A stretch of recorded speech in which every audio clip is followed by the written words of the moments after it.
Well, thanks for joining us this morning, Rich. It's great to see you. And we've got Rich Somerset from PADI's Vice President of Training and Field Training. That's it, yeah. And you're from the UK, so you just came over to Long Beach here, and it's great to have you with us. Yeah, thank you for being. It's my first time in Long Beach, actually, so I'm excited to be across here.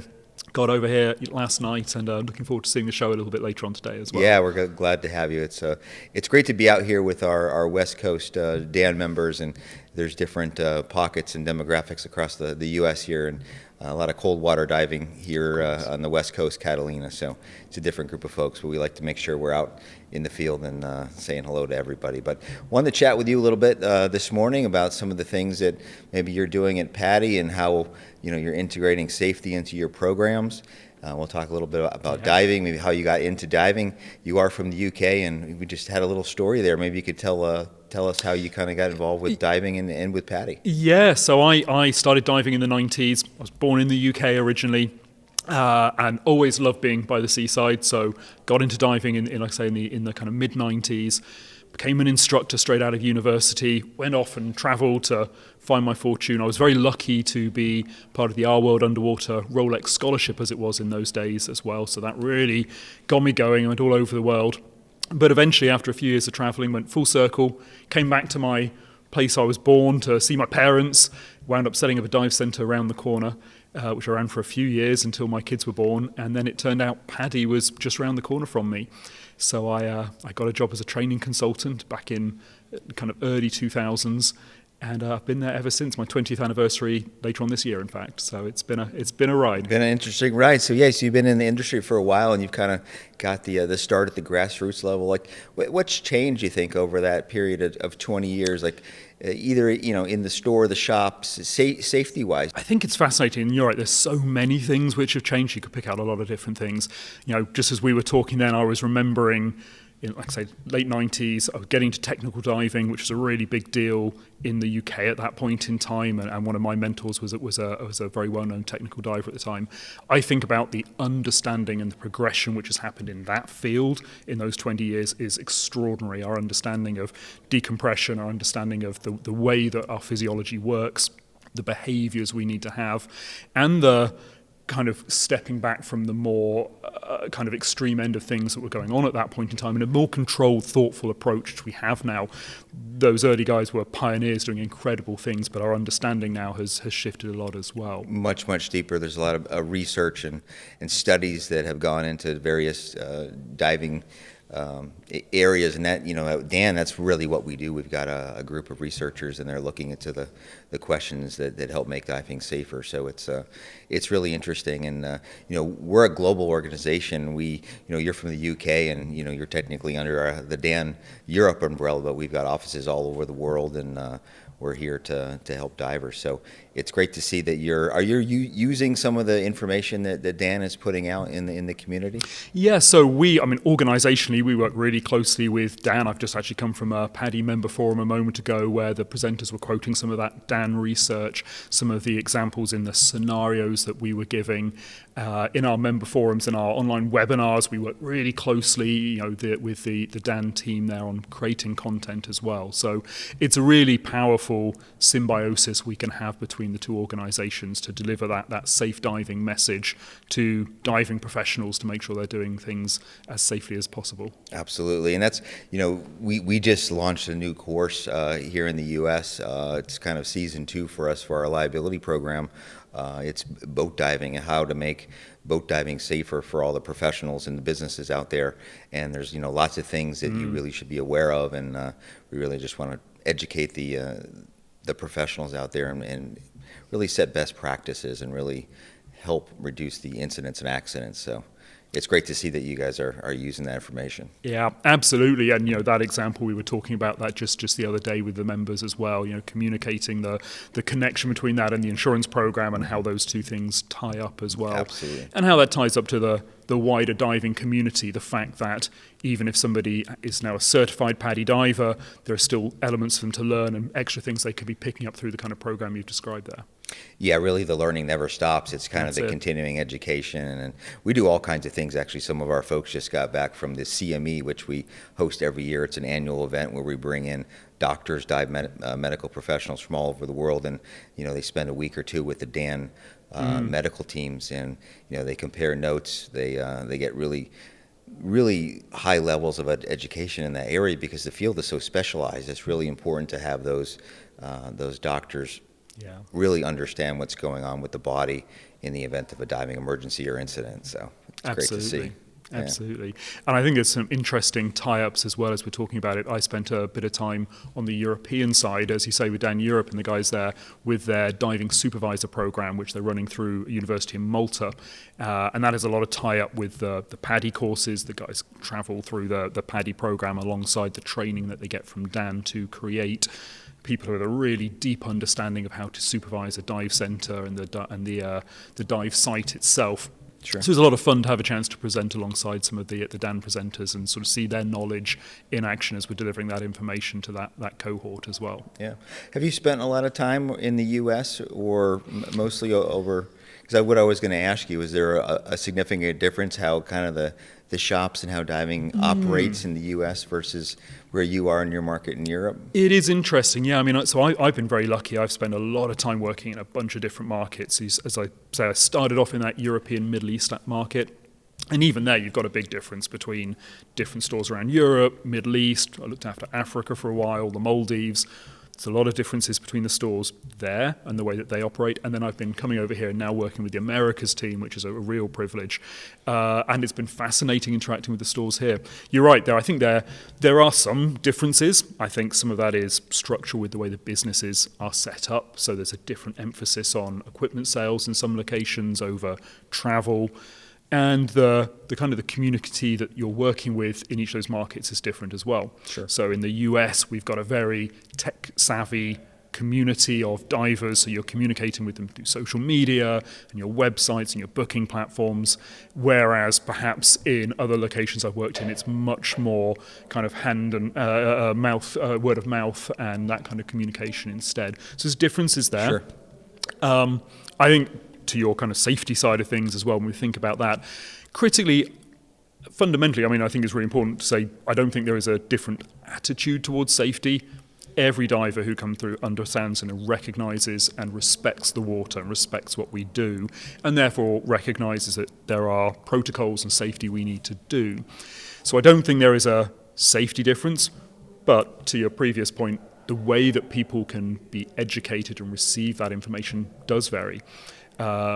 When we did, if I think about my PADI experiences in the UK or in the US, I say we can get a whole bunch of divers together really easy and do a member forum and speak to a whole bunch of people. We can do a webinar, we can do all those kind of things.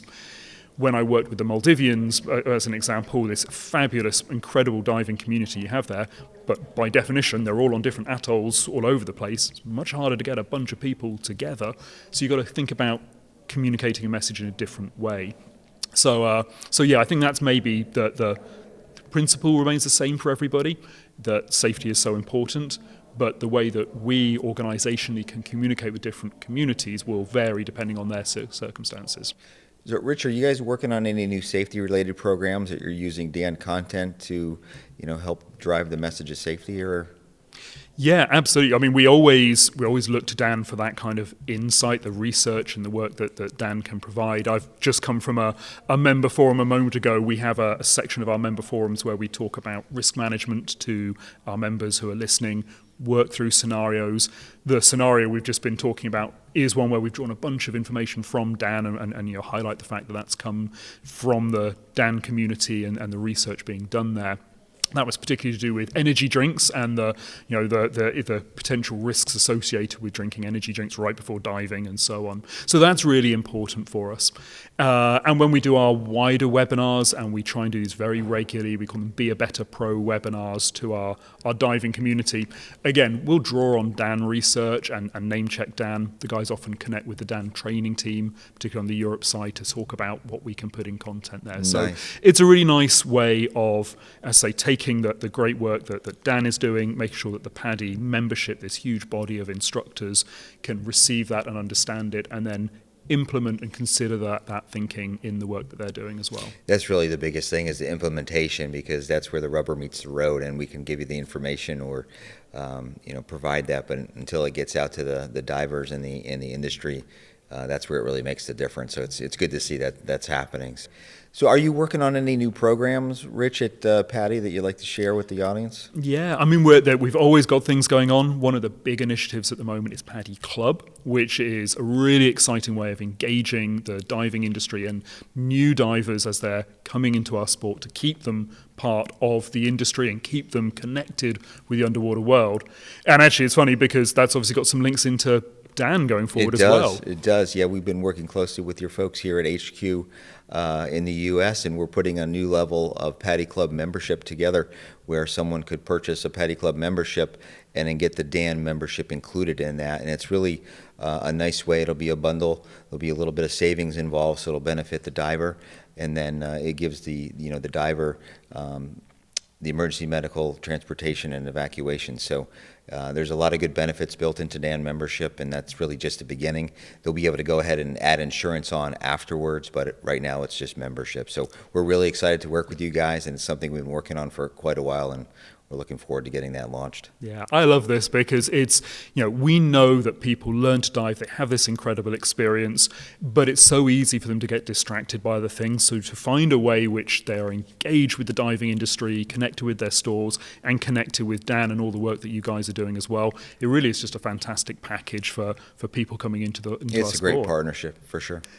So, Rich, have you ever had to use Dan, or have you known someone who's used Dan in the course of the diving adventures? I certainly have, yes, yeah, and I've been very grateful for it when it's been needed as well. So, a couple of occasions, but one which really springs to mind, I was a dive guide down in the Coral Sea off Australia, and we were on a liverboard some way out to sea when one of the guests had quite an evident skin bend. And I remember being quite a new instructor at this point in time and thinking, okay, I recognize these symptoms, I think I know what's going on. We were able to connect with Dan, we were able to get advice over the phone and over the radio, and then we were able to guide that diver back into shore and get them to the right medical facilities, which was supported by Dan as well. So I just remember that moment as an instructor of recognizing what was going on, feeling that kind of concern of, oh my goodness, this is real, and then the reassurance and the ability to connect with somebody who could really give me that kind of second opinion and support was really powerful. Yeah, it's very powerful, and it's really powerful to hear the stories, and it really ties into what we're trying to do with our messaging and our marketing, because we believe that every diver should be a member, because even experienced divers can run into problems. A lot of the cases where divers experience DCS, they're undeserved hits. There's no pattern. Maybe it follows. So that's really what we're trying to explain and get the message out to the community, that every diver should be a member, because you don't know sometimes. It could be something significant. It could be something as minor as a cut or a pinch on a ladder or something like that. So it's always good to have Dan on your side, and it's great to hear the stories. The people we speak to at the shows, like here this week, it's really great to see the faces and just hear their passion and enthusiasm for having us here, and knowing that we've helped so many people along the way. So it's always great. So, Rich, for years, divers have relied upon Dan for dive accident insurance. So that protects a recreational diver in the case of an accident or emergency. But it's also really important for dive professionals to have insurance, instructors, dive masters, the shops.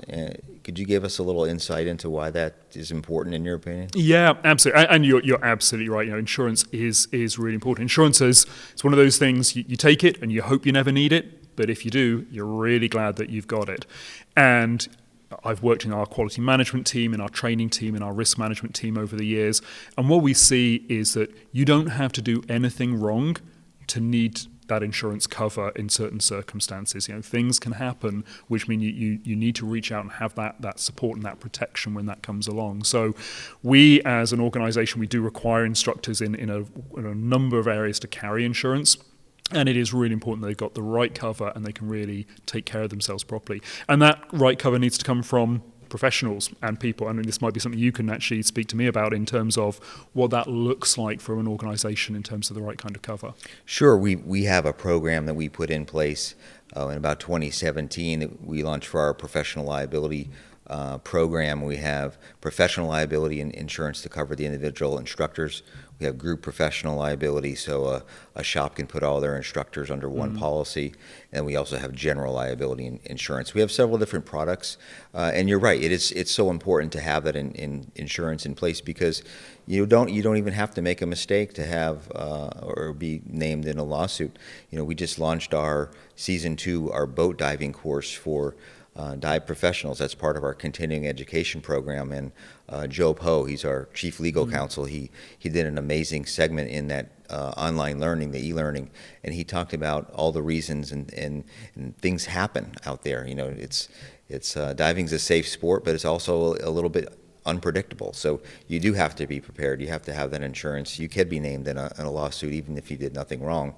If you're on a boat and an accident happens, there's a chance that you could be named. So it's always a great idea to have good insurance and a great name like Dan behind you, for sure.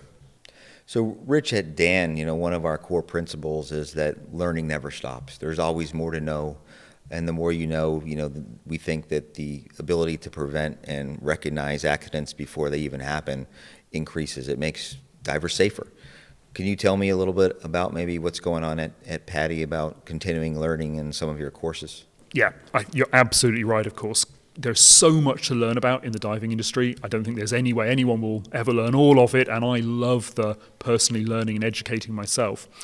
Within the PADI system, we look to deliver that in bite-sized chunks in the different courses, and safety is obviously a critical part of that along the way as well, making sure that once you're an open water diver and you've got the fundamental skills to be able to dive safely with your buddy, you can then expand into different areas of your interest. So that means your advanced open water diver course has got different adventure dives which focus on different topics, but they're all underpinned by something called thinking like a diver, which is a mindset that you need to make sure you have, again, safety focused as a diver, to make sure you're looking after yourself and your buddy properly. And this kind of ladder system that we have within the diving industry and within the PADI system means that people can progress at their own pace, but always working towards that end goal of being a safe, competent diver who can look after themselves and their buddies as well. Well, Rich, thank you so much for joining us on the podcast. It's kind of a unique opportunity for us, for you to come over here to the U.S. and to share some of your experiences and diving knowledge. And it's always great to work with the PADI team. We have such a great relationship with you guys there, and you reach so many instructors and professionals in the industry, and it's always good for us to get our message of safety out to the field, and that's really where it makes the biggest difference. So thank you very much for your time, and it's great to have you here in Long Beach. Thank you for having me. It's been a lot of fun. I've really enjoyed this. Thank you.